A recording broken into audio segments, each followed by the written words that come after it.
Today marks 1 year since a deadly mass shooting at a Memorial Day celebration in Taft. Taft is a small, historically all-black town in Muskogee County. The shooting left one woman dead and several more injured. New at 9, Fox 23 Spencer Humphrey takes a look at how the community and the victim's family is still healing from the tragedy.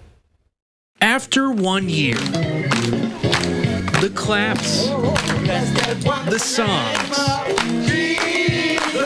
the hugs, the tears, smiles, and flowers are not enough. Saw bodies and people hitting the floor, everybody screaming, kids running around. Not enough to wipe away the carnage that unfolded here. Then actually one guy was laying over there on the floor. Then it's another lady over here, not knowing that the whole time she shot in the head. The lives that could have been lost. If I would have raised my head up, I was gone. And for Paulette Bowler, the life that was lost. It's just been a dreadful year. Not a day goes by that she doesn't think about May 29th, 2022. That was a day that I'll never forget. The day her daughter, Sharika Bowler, never came back home. To go through the different things that I've been through,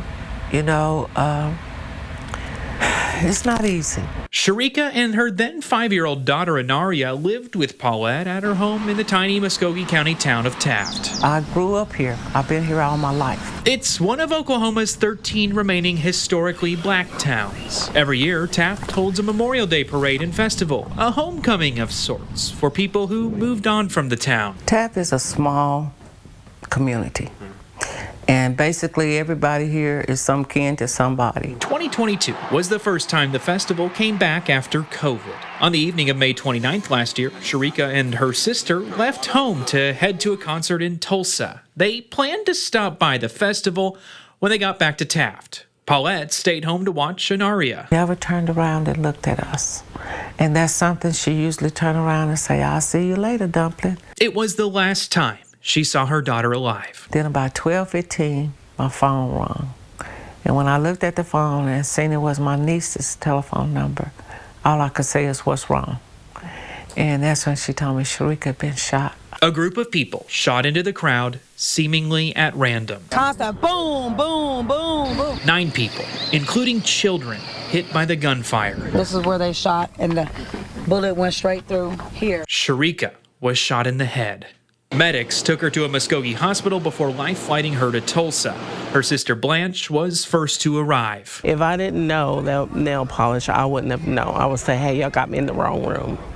This is not my sister," just because of the swelling. Sharika was dead. That was very hard, to see my baby laying there, knowing that her daughter would never see her again. The family would break the news to little Anaria the next day. She have been asking a lot of questions.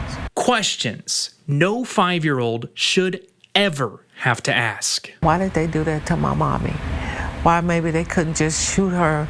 If they had to shoot her, why they could shoot her in her arm or leg or something so she could heal and come back to me. The family laid Sharika to rest, all the while hoping, knowing that the justice system would come through to make things right. Investigators identified Skylar Buckner, Kendall Alexander, Keyshawn Jackson, and Jervoris Warrior as the suspects. They charged them each with 1 count of first-degree murder and 8 counts of shooting with intent to kill. We expect the judicial system to do what they're supposed to do. But that hasn't been easy.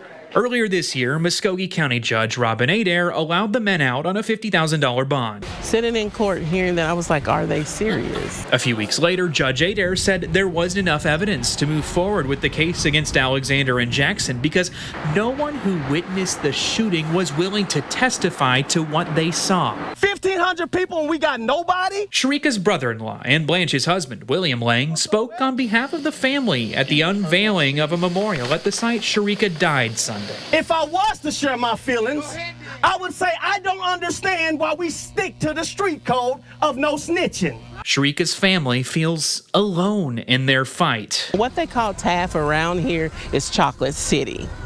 And I say Chocolate City has melted because there's been no support. This affected your city. You can't have your functions because of this foolishness that took place here. And I've asked the question over and over again, all the ones affected, why aren't you showing up to court? The past 12 months, It's very hard to see how the system, the justice system, works. have been the most agonizing months of this family's life. I've had sleepless nights. You know, I sleep for a couple of hours and can't sleep no more. But among the singing, the hugs, the claps, a glimmer of optimism. I just hope and pray that someone will come forward. A faith It's all God. It's all God. I don't see how people do it without God. that by this time next year, I hope that they say finally justice has been served. something will finally be enough. Guilt is going to get them. Guilt is going to get them because I know, I trust and believe in God, and I know justice will prevail. In Taft, covering news that matters. Spencer Humphrey, Fox 23 News.